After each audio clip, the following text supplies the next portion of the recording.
In today's video, I'm going to teach you how to connect Tradovate to TradingView.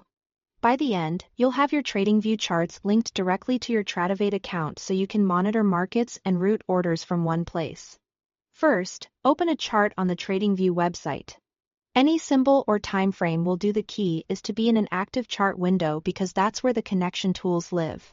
If you are new to TradingView, make sure you are signed in so your settings and connections are saved. Next, look to the bottom of the screen for the trading panel. It's a tab along the lower toolbar, and it may be collapsed if your window is small. Click it to reveal the broker directory. This panel is where TradingView handles brokerage connections, and it's the same place you'll return to later if you ever need to disconnect or switch accounts. From the list of available brokers, choose Tradovate. Selecting it tells TradingView which routing connection you want to use. If you don't immediately see it, scroll through the list or resize the panel. The list can be wider than it appears at first glance.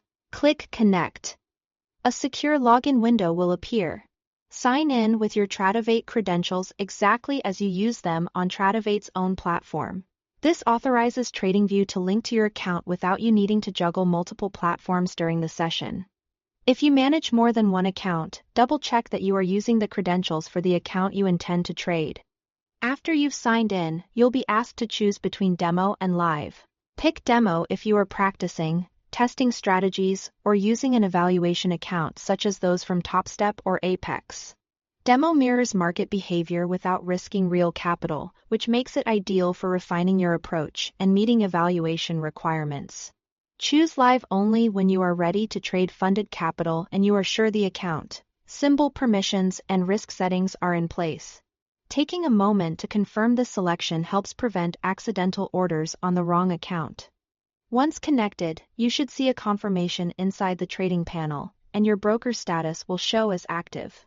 From here, TradingView will route orders to the account type you selected, and your chart will reflect real-time status, positions, and order updates. If something doesn't connect on the first try, reopen the trading panel and reconnect. Keeping your TradingView tab open and your internet stable will ensure the session stays active. That's it. With your chart open, the trading panel active, Tradovate selected, a successful login, and the right account mode chosen, you are ready to work seamlessly between TradingView and Tradovate.